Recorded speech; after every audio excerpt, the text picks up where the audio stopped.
నీ సత్యమును నీ రక్షణను నేను వెల్లడి చేసి ఉన్నాను. నీ కృపను నీ సత్యమును మహాసమాజమునకు తెలుపక నేను వాటికి మరుగు చేయలేదు. ప్రార్థన చేసుకుందాం. ప్రేమగల పరలోకమందున తండ్రి, 2020 సంవత్సరంలో నవంబర్ మాసము 22వ తారీఖు వారి యొక్క ప్రభు దినమున బేతేలు మందిరంలో ప్రభువా మీ పాద సన్నిధిలో ప్రభు యొక్క బల చుట్టూ మేము చేరి పాటలతో మిమ్మల్ని స్తుతించుకోవడానికి సహాయం చేసినందుకై వందనములు. చదువుకున్న లేఖన భాగంలో నుండి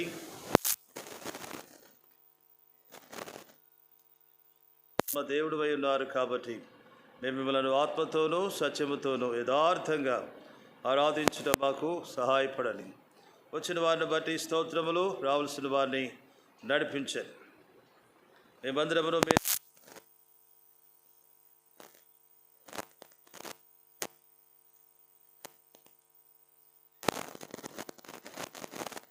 రక్త ప్రోక్షణ కింద అంధకార శక్తులను బంధిస్తూ ప్రభు ఈ ఆరాధన సమయాన్ని దీవించమని ప్రభు అయిన యేసు నామమున ప్రార్థించి వేడుకొనుచున్నాం తండ్రి, ఆమేన్. కీర్తన గ్రంథము 40:10 మనం చదువుకున్నాం. ఈ కీర్తన దావీదు కీర్తన. పైన చిన్న అక్షరాల్లో ఉంది కదా, దావీదు కీర్తన. ఈ దావీదు తన కీర్తనలో ఇక్కడ ఏం చెప్పాడంటే, నీ నీతిని నా హృదయంలో నుంచుకొని నేను ఊరకుండలేదు.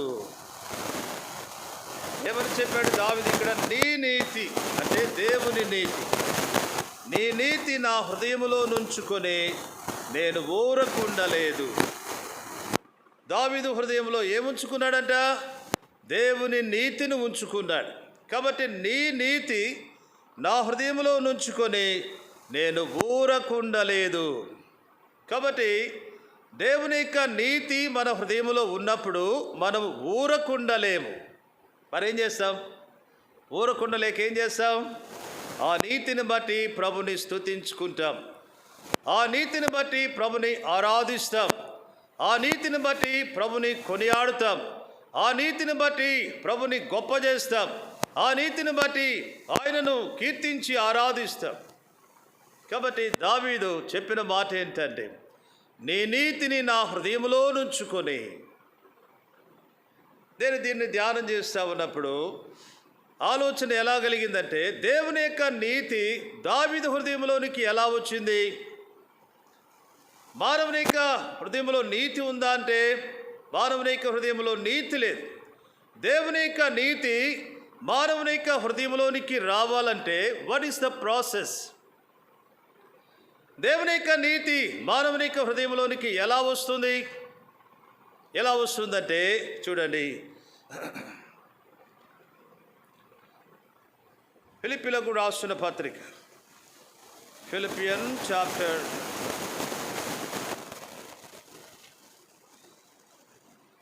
3. ఫిలిప్పీలకు రాస్తున్న పత్రిక 3వ అధ్యాయము.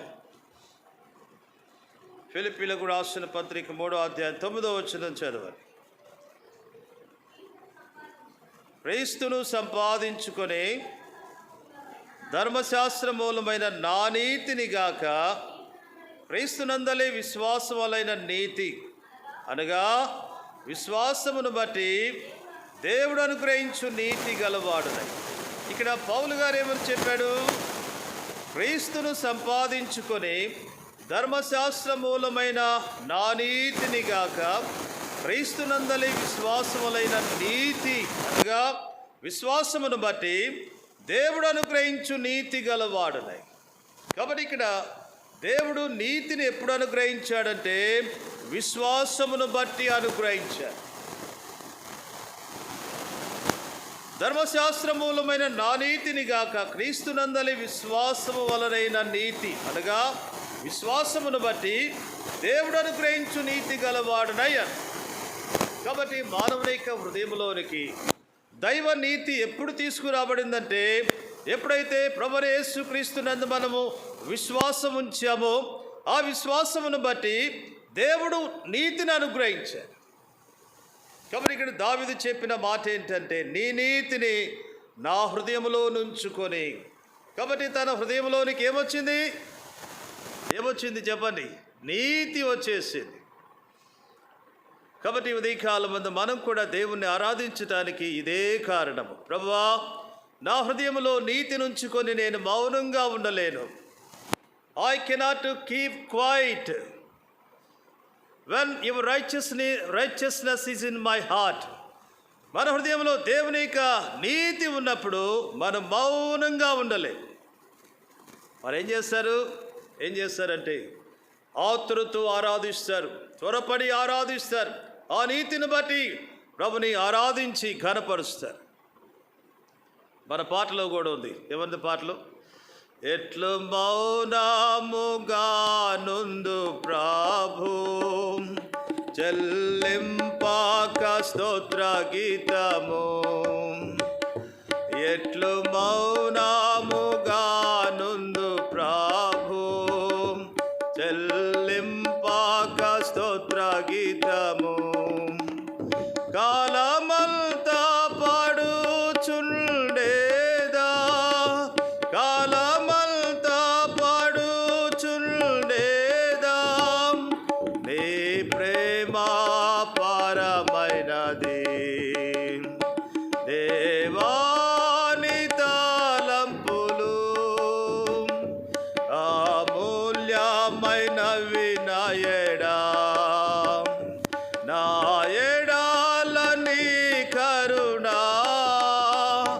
సర్వసాధా నిలుచుచున్నది, దేవాని తలంపులు. నీ నీతి నా హృదయంలో నుంచుకొని నేను మౌనంగా ఉండలేను. చాలామంది రక్షించబడి కూడా ఆరాధన చేయకుండా మౌనంగా వచ్చి వెళ్ళిపోతున్నారంటే సందేహం ఏంటి? అసలు వారి హృదయాల్లో నీతి ఉన్నదో లేదో. మరి నీతి మన హృదయాల్లో ఉన్నట్లయితే మౌనంగా ఉండలేరు. మరేం చేశాడు దావీదు? చూడండి, 40వ కీర్తన 10వ వచనం. నీ నీతిని నా హృదయంలో నుంచుకొని నేను ఊరకుండలేదు, నీ సత్యమును నీ రక్షణను నేను వెల్లడి చేసి ఉన్నాను. ఊరకుండకుండా ఏం చేశాడంట? నీ సత్యమును నీ రక్షణను, నీ అని మాట్లాడుతున్నాడు. కాబట్టి నీ సత్యమును నీ రక్షణ నేను వెల్లడి చేసి ఉన్నాను. అంటే వెల్లడి చేసి ఉన్నాడంటే ఏంటి? బహిరంగంగా తెలియచేశాడు. దేవుని యొక్క నీతి నా హృదయంలో ఉంది, దేవుని యొక్క సత్యము నా హృదయంలో ఉంది, దేవుని యొక్క రక్షణ నా హృదయంలో ఉందని బహిరంగంగా వెల్లడి చేసుకున్నాడు. ఇంకా ఏమన్నాడు ఆ తర్వాత? నీ కృపను నీ సత్యమును మహాసమాజమునకు తెలుపక నేను వాటికి మరుగు చేయలేదు. కాబట్టి ఇక్కడ ఎన్ని విషయాలు చెప్పాడంటే, నీ నీతి 1, నీ సత్యము 2, నీ రక్షణ 3, నీ కృప, వాటిని మహాసమాజానికి తెలియజేసుకున్నాడంట. కాబట్టి ఈ కాలం మన ఆరాధన అంశం ఇదే. నీ నీతిని నా హృదయంలో నుంచుకొని నేను ఊరకుండలేదు. కాబట్టి మన ఆరాధనకు కారణం ఏంటంటే ప్రియులరా, మన హృదయంలోనికి నీతి తీసుకొని రాబడింది. మన హృదయంలోనికి దైవ నీతి అనుగ్రహించబడింది. ఆ నీతిని బట్టి మౌనంగా మనం ఉండలేము, ఆ నీతిని బట్టి ఊరుకుండలేము. సంఘములు, సమాజములు బహిరంగంగా ఆ నీతిని బట్టి మనం ఏం చేస్తామంటే ప్రభుని ఆరాధిస్తాము. కాబట్టి ఈ మన హృదయంలోనికి నీతి ఎలా తీసుకురాబడింది అనంటే, మొట్టమొదటిగా విశ్వాసమును బట్టి మన హృదయంలోనికి నీతి తీసుకురాబడింది. ఎలాంటి హృదయంలోనికి తీసుకురాబడిందంటే, హృదయాన్ని గురించి బైబిల్ ఏం చెబుతుంది?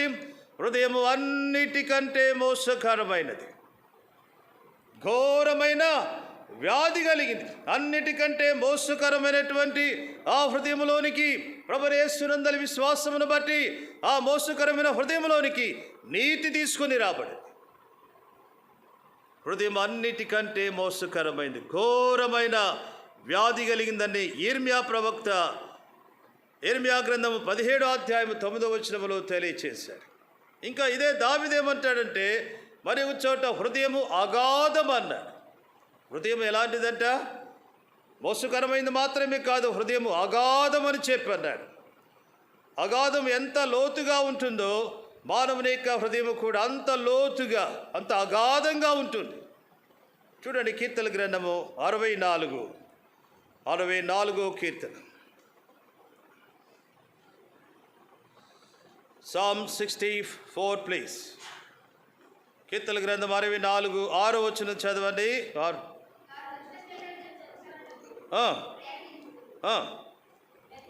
వెదికి వెదికి ఉపాయము సిద్ధపరచుకొందురు, ప్రతివాని హృదయాంతరంగము అగాధము. ప్రతివాని హృదయాంతరంగం ఎలాంటిదంట? అగాధము. అంటే ఇప్పుడు దేవుని యొక్క నీ నీతి నా హృదయంలో ఉంచుకున్నానంటే ఎలాంటి హృదయంలోనికి నీతి వచ్చింది? మోసకరమైన హృదయంలోనికి, అగాధం లాంటి హృదయంలోనికి దేవుని యొక్క నీతి తీసుకురాబడింది. మరి మోసకరమైన హృదయంలోనికి నీతి వచ్చిందంటే ఆ మోసకరమైన వ్యక్తి ఏం చేస్తాడు? అయ్యా, నా జీవితము ఎంత మోసకరమైంది, ఎంత ఘోరమైన వ్యాధి కలిగింది, ఎంత అగాధం లాంటి వాడు నేను. ఇలాంటి హృదయంలోనికి దైవనీతి తీసుకురాబడిందంటే నేను ఎంత ధన్యుడను, నేను ఎంతగా దీవించబడినవానని చెప్పి ప్రభుని ఆరాధిస్తాడా లేదా? హృదయము అగాధము. తరువాత సువార్తలో మార్కు సువార్త 7వ అధ్యాయము. మార్కు సువార్త 7వ అధ్యాయము. మార్కుస్ గాస్పెల్ చాప్టర్ 7 and verse 21. లోపల నుండి అనగా మనుషుల హృదయములో నుండి జారత్వములు,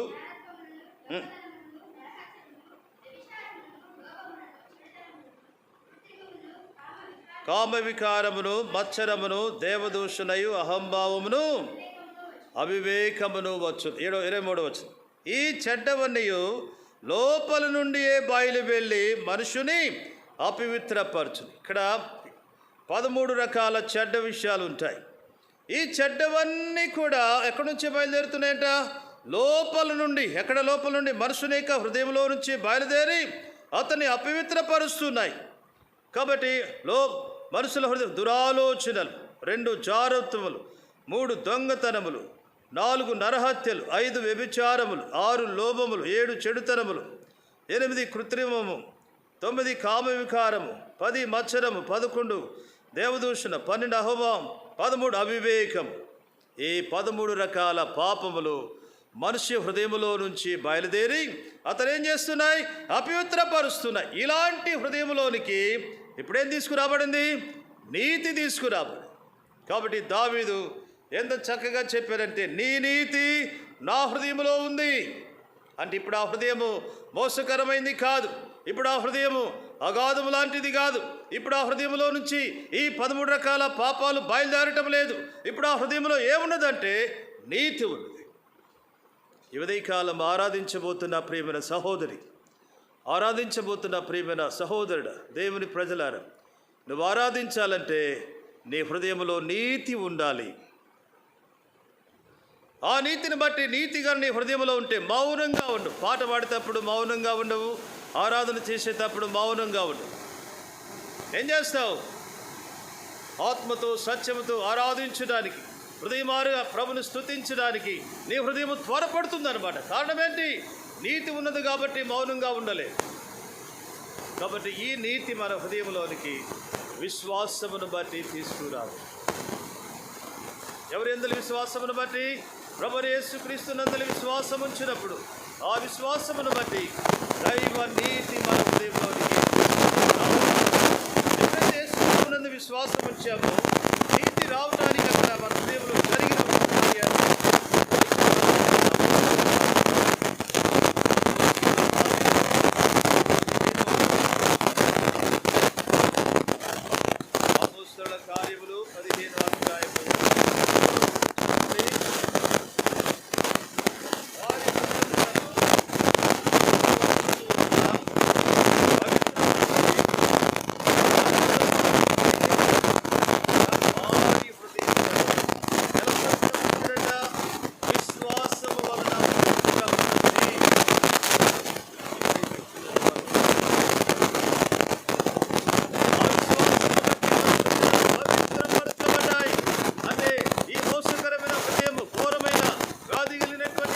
పవిత్రపరచబడింది. అగాధము లాంటి హృదయము పవిత్రపరచబడింది.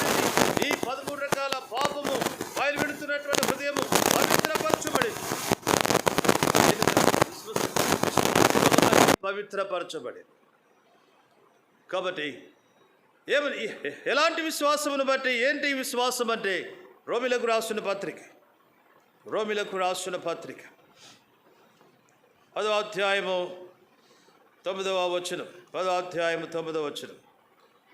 అదేమనగా యేసు ప్రభువని నీ నోటితో ఒప్పుకొని దేవుడు మృతులలో నుండి ఆయనను లేపినని చూశారు. ఎక్కడ విశ్వసించారు? హృదయములో విశ్వసించారు.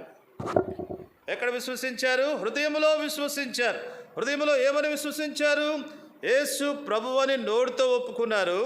దేవుడు మృతులలో నుండి ఆయనను లేపినని హృదయమందు విశ్వసించిన అంటే యేసు ప్రభు వారి యొక్క పునరుద్ధానమును గురించి ఎక్కడ విశ్వసించారు? హృదయములో విశ్వసించారు. కాబట్టి హృదయములో విశ్వసించిన ఆ విశ్వాసమును బట్టి ఆయన మరణము, భూస్థాపన, పునరుద్ధారణను గురించినటువంటి ఆ విశ్వాసమును బట్టి మన హృదయములో హృదయం పరిశుద్ధపరచబడింది.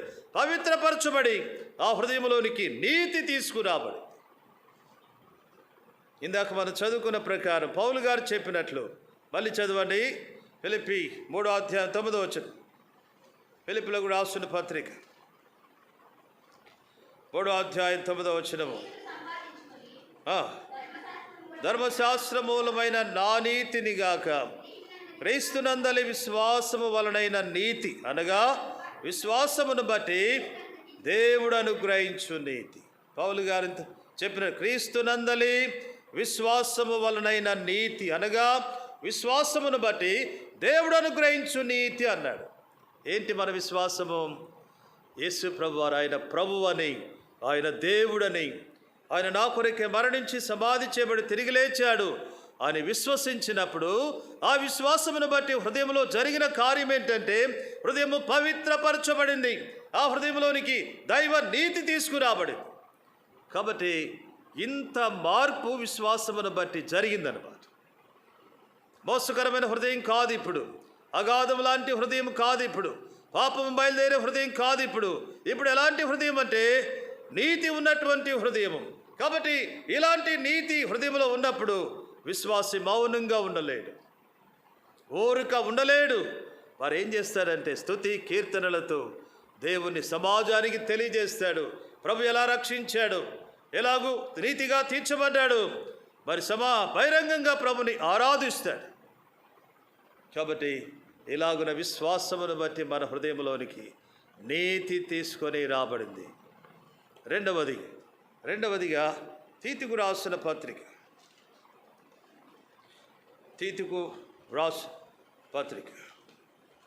అపోస్తలుడైన పౌలు తీతుకు వ్రాసిన పత్రిక 3వ అధ్యాయము 6వ వచనం. మనమాయన కృప వలన నీతిమంతులమని తీర్చబడి. చాలండి. ఇప్పుడు రెండవదిగా నీతి ఎలా వచ్చింది? ఇక్కడ ఏమని చెప్తుంది? మనమాయన కృప వలన నీతిమంతులమని తీర్చబడి. అంటే ఇప్పుడు హృదయంలోనికి ఏం తీసుకురాబడింది? మానవుని యొక్క జీవితంలోనికి ఏం తీసుకురాబడిందంటే మనమాయన కృప వలన. ఇప్పుడైతే హృదయంలో దావీదు చెప్పినట్లు నా నీతి నా హృదయంలో ఉంచుకొని, అంటే ఇప్పుడు ఆ హృదయంలో నీతి ఉన్నదంటే అర్థం ఏంటి? దేవుని కృప ఉన్నది అని అర్థం అన్నమాట. Wear there is a righteousness there is grace. ఎక్కడైతే నీతి ఉంటుందో ఆ నీతి ఎలా కలిగిందంటే కృపను బట్టి, మానవుడు చేసే మంచి కార్యాలను బట్టి కాదు, కానీ దేవుని కృపను బట్టి మనము నీతిమంతులముగా తీర్చబడుతుంది. హృదయంలో నీతి ఉన్నదంటే ప్రియులారా విశ్వాసమును బట్టి నీతి కలిగింది. రెండవది దేవుని కృపను బట్టి నీతి కలిగి. అలాంటి నీతి హృదయంలో ఉంచుకొని మనము మౌనంగా ఉండలేమని దావీదు చెప్పిన మాటలు అర్థమవుతుంది. తర్వాత మూడవదిగా నీతి ఎలా కలిగిందంటే రోమీలకు రాసిన పత్రిక 5వ అధ్యాయము 9వ వచనం చదవాలి. రోమీలకు రాసిన పత్రిక 5వ అధ్యాయం కాబట్టి ఆయన రక్తము వలన ఇప్పుడు నీతిమంతులముగా తీర్చబడి. ఇక్కడేమని చెబుతున్నాడు? ఎలా నీతిమంతులుగా తీర్చబడ్డాం? కాబట్టి ఆయన రక్తము వలన ఇప్పుడు నీతిమంతులముగా తీర్చబడి. అంటే మన నీతిగా తీర్చబడటానికి ఆయన రక్తం అన్నాడు. అంటే ఆ ప్రభువైన యేసుక్రీస్తు వారు రక్తమును ధారపోశాడు. ఆయన రక్తము చిందించబడింది. ప్రియమైన సహోదరి, ప్రియమైన సహోదరుడా, యవనస్తుడా, యవన బిడ్డ, నువ్వు నీతిగా తీర్చబడటానికి ప్రభువైన యేసుక్రీస్తు వారు రక్తమును కార్చాడు. మనం ఆయన రక్తము వలన గెత్సెమనే తోటలో యేసు ప్రభువు వారు శిలువకు వెళ్ళకముందు ఆ గెత్సెమనే తోటలో ఆయన ప్రార్థన చేస్తూ ఉన్నప్పుడు, వేదనతో మరి ప్రార్థన చేస్తూ ఉన్నప్పుడు ఆయన చెమట రక్త బిందువులుగా మారి శరీరము నరములు చెట్లుపోయి చెమట రక్త బిందువులుగా మారి నేలపడింది. తర్వాత ఆయన తల మీద ముళ్ళ కిరీటము, ఆయన శరీరం అంతా కొరడా దెబ్బలతో చీల్చబడింది. యేసు ప్రభువు వారి యొక్క రక్తము ధారలుగా కార్చబడింది. ఆ కార్చబడిన అమూల్యమైన రక్తములోనే మన పాపములకు క్షమాపణ కలిగింది. ఆయన రక్తము వలన నీతిమంతులముగా తీర్చబడ్డ. కాబట్టి దావీదు ఇక్కడ చెబుతున్నట్లు, నీ నీతిని నా హృదయంలో ఉంచుకొని నేను మౌనముగా ఉండలేను. కాబట్టి దేవుని యొక్క నీతి హృదయంలోనికి తీసుకురాబడింది. ఎలాంటి హృదయంలోనికి? మోసకరమైన హృదయం, అగాధము లాంటి హృదయం, పాపభరితమైన హృదయంలోనికి దైవ నీతి విశ్వాసమును బట్టి తీసుకురాబడింది. రెండవది దేవుని కృపను బట్టి తీసుకురాబడింది. మూడవది ఆయన రక్తమును బట్టి ఈ నీతి తీసుకురాబడింది. తర్వాత ఆయన పునరుద్ధానమును బట్టి, రోమీయులకు రాసిన పత్రిక 4వ అధ్యాయం చివరి వచనం చదవాలి. రోమా 4వ అధ్యాయం చివరి వచనం.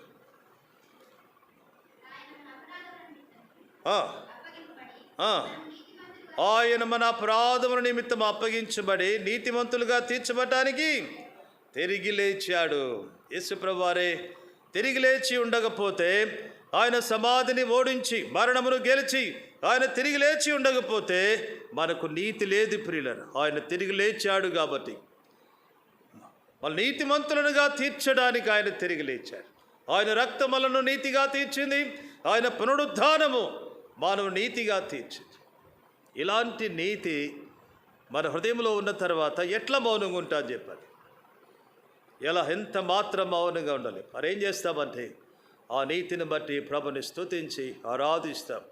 ప్రభు, ఆ మోసకరమైన హృదయంలో ఉన్నటువంటి నా జీవితంలోనికి, అగాధం లాంటి నా హృదయంలోనికి, పాపముతో నిండుకొని ఉన్న నా హృదయంలోనికి మీ కృపను బట్టి, మీ మరణ భూస్థాపన పునరుద్ధానములను బట్టి నా హృదయంలోనికి నీతి తీసుకొచ్చావు ప్రభు, నీకు స్తోత్రం అని చెప్పి ప్రభుని మనం ఆరాధిస్తాము. కాబట్టి ఇక్కడ నీ నీతిని నా హృదయంలో నుంచుకొని మౌనముగా నుండలేను. ఎంత మంచి తలంపు కదా ఇది. ఆ నీతి మన హృదయంలో ఉంటే మౌనంగా ఉండాలి. ఇప్పుడు నీతి హృదయంలో ఉన్నదంటే నీతిని బట్టి మనకు ఏం కలుగుతుంది? నీతిని బట్టి మనకు చాలా మేలులు ఉన్నాయి. నీతిని బట్టి కలిగేటువంటి విషయాలు నేను మీకు క్లుప్తంగా ఒక 3 చెప్తాను, తర్వాత ఆరాధనలోనికి వెళ్ళిపోదు. మొట్టమొదటిగా చూడండి, యెషయా గ్రంథము, బుక్ ఆఫ్ ఐసయా చాప్టర్ 32, యెషయా గ్రంథం 32:17 వచనం. యెషయా గ్రంథం 32వ అధ్యాయం 17 వచనం. నీతి సమాధానము కలుగు చేయును, నీతి వల్ల నిత్యమును. ఇక్కడ చాలు, నీతి ఏం చేస్తుందంట? సమాధానమును కలుగు చేయును. హృదయంలో నీతి ఉన్నదంటే ఆ నీతిని బట్టి హృదయంలోనికి ఏమొచ్చేస్తుంది? సమాధానం వచ్చేస్తుంది. బైబిల్ ఏమని చెబుతుందంటే దుష్టులకు నెమ్మది ఉండదంట. భక్తిహీనుల హృదయాలు ఎట్లాంటివంటి? కదులుచున్న సముద్రము లాంటిది అని బైబిల్ చెబుతుంది. సముద్రము దగ్గరికి వెళ్ళి మనం ఉంటే ఆ సముద్రం నిమ్మలంగా ఉండదు. అదే ఎప్పుడు ఆ సముద్రం కదులుతూనే ఉంటుంది. అది మట్టి మైలను పైకేస్తానే ఉంటుంది. కాబట్టి భక్తి లేక హృదయం అలాంటిది అని చెప్పాడు. ఇదే యెషయా గ్రంథము, యెషయా గ్రంథము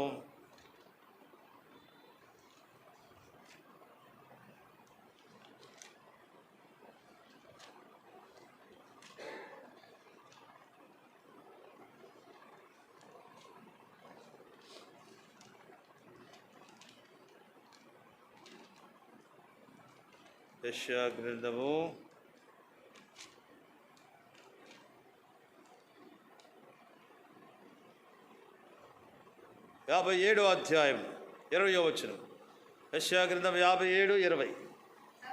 భక్తిహీనులు కదులుచున్న సముద్రము వంటి వారు, అది నిమ్మళింపనేరదు, దాని జలములు బురదను మైలను పైకి వేయును.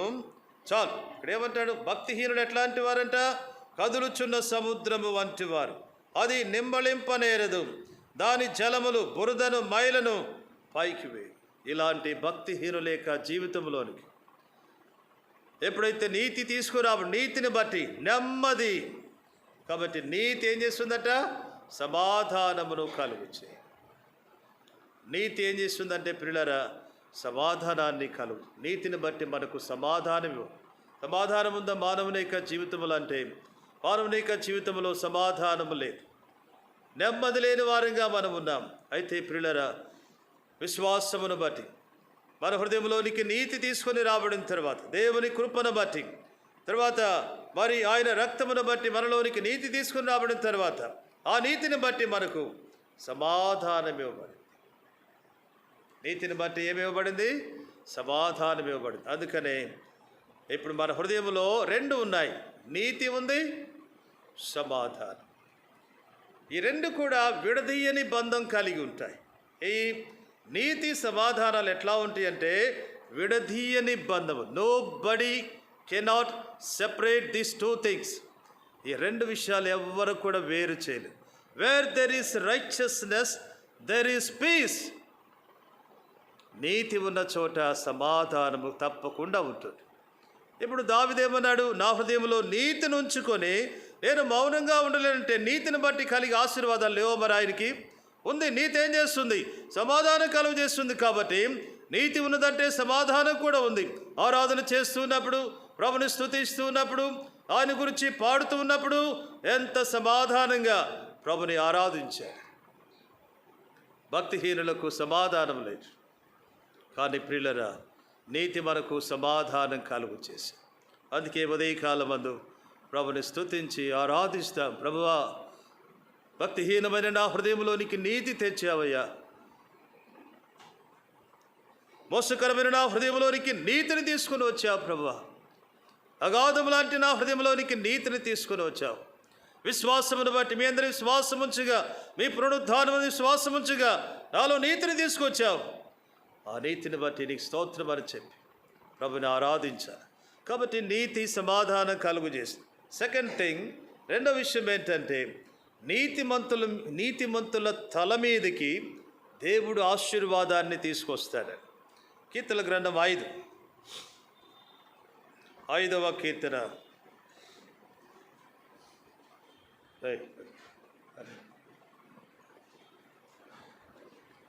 కీర్తన గ్రంథం 5:12. యెహోవా, నీతిమంతులను ఆశీర్వదించువాడవు నీవే. కేడెముతో కప్పినట్లు నీవు వారిని దయతో కప్పెదవు. దావీదు ఇక్కడ ఏం చెప్పాడు? యెహోవా, నీతిమంతులను ఆశీర్వదించువాడవు నీవే. కాబట్టి దేవుడు ఎవరిని ఆశీర్వదిస్తున్నాడు? నీతిమంతులను ఆశీర్వదిస్తున్నాడు. కాబట్టి దావీదు యొక్క హృదయంలో నీతి ఉన్నదంటే నీతిని బట్టి సమాధానం కూడా ఉంది, అదే నీతిని బట్టి ఆశీర్వాదం కూడా ఉంది.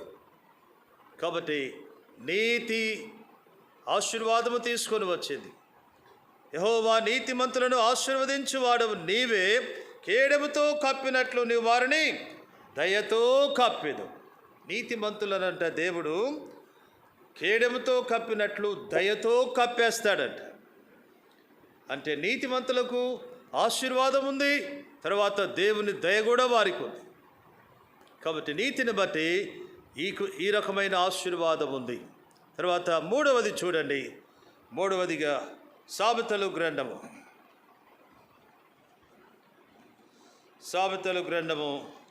14వ అధ్యాయము, Proverbs chapter 14 and 34 verse. నీతి జనములు ఘనతకెక్కుటకు కారణము, పాపము ప్రజలకు అవమానము తెచ్చును. ఇక్కడ రెండు విషయాలు కనబడుతున్నాయి. నీతి కనబడుతుంది, పాపము కూడా కనబడుతుంది. ఇక్కడ ఏమని చెప్పండి? నీతి జనములు ఘనతకెక్కుటకు కారణం. కాబట్టి నీతి అనేటువంటిది జనములను ఘనతలోనికి నడిపించింది. ఎప్పుడైతే మన హృదయంలో నీతి ఉంటుందో ఆ నీతిని బట్టి దేవుడు నీకు ఘనతను తీసుకొస్తాడు. అయితే ప్రియులరా, దీనికి విరోధముగా పాపం ఎక్కడైతే ఉంటుందో పాపము ప్రజలకు ఏం తీసుకొచ్చింది? అవమానాన్ని తీసుకొచ్చింది. కాబట్టి లోకములో ఎంతమంది పాపము చేసి అవమానము తలెత్తుకోలేని పరిస్థితులు, సమాజంలో తలెత్తుకొని తిరగలేని పరిస్థితులు, అవమానం తట్టుకోలేక ఆత్మహత్యలు చేసుకునే వారు ఎంతమంది. కాబట్టి పాపము ప్రజలకు ఏం తీసుకొచ్చింది? పాపము ప్రజలకు అవమానము తెచ్చును, కానీ నీతి ఘనతకు తీసుకొని వెళ్ళి. ఇప్పుడు దావీదు చెప్పిన మాట ఏంటంటే 40వ కీర్తన 40వ కీర్తన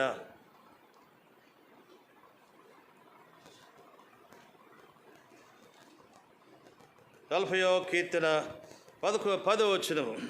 అందరం చదువుకుందాం, అందరం కలిసి చదువు. తీయండి, బైబిల్స్ అందరూ తీయండి. నీ నీతిని నా హృదయంలో నుంచుకొని నేను ఊరకుండలేను. ఏమని చెప్పారు? నీ నీతి అంటే దేవుని యొక్క నీతి దావీదు హృదయంలో ఉన్నది. కాబట్టి ఆయన చెప్పిన మాట ఏంటంటే, నీ నీతి నా హృదయంలో నుంచుకొని నేను మౌనంగా ఉండలేను. కాబట్టి దేవుని యొక్క నీతి మన హృదయాల్లో ఉన్నప్పుడు మనము ఆరాధించకుండా ఉండలేము, స్తుతించకుండా ఉండలేము, దేవుణ్ణి మహిమపరచకుండా ఉండలేము, ఆయన గురించి మరి ఆయన గొప్ప చేయకుండా ఉండలేము, మౌనంగా వచ్చి వెళ్ళలేము. కారణం ఏంటంటే ఈ హృదయంలోనికి నీతి తీసుకురాబడి. ఎలాగూ అవిశ్వాసమును బట్టి, ఆయన కృపను బట్టి, ఆయన మరణ భూస్థాపన పునరుద్ధానమును బట్టి ఈ హృదయంలోనికి నీతి తీసుకురాబడింది. నీతో పాటు సమాధానము, ఆశీర్వాదము, ఘనత కూడా తీసుకురాబడి. బైబిల్లో ఓ గొప్ప మాట ఏంటంటే చూడండి, 21వ కీర్తన, కీర్తన గ్రంథము 21,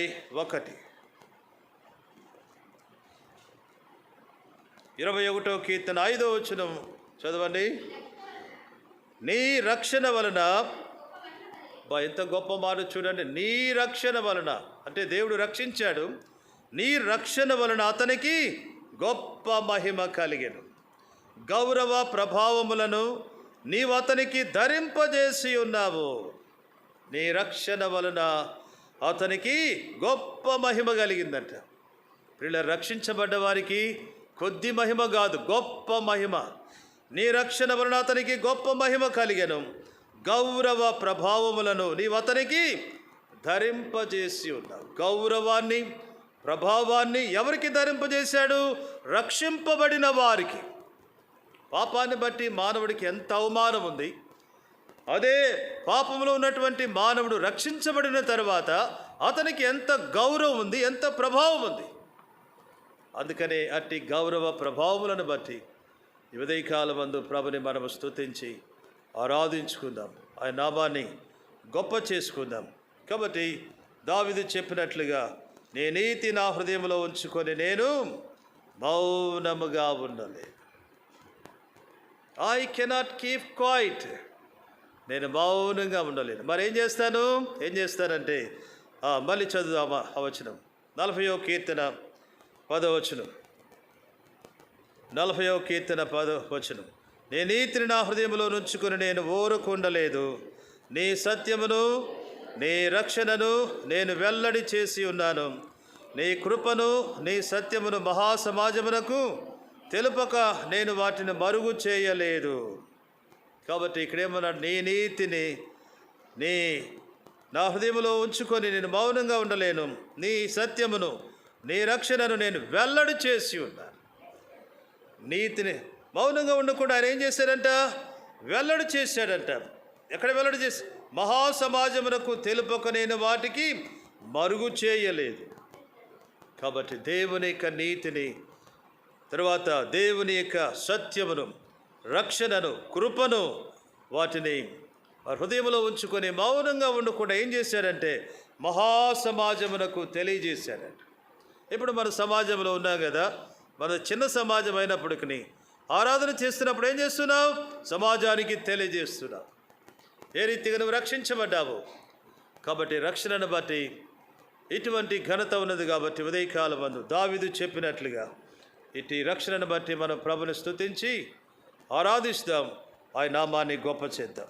ఆరాధనలోనికి వెళ్దాం.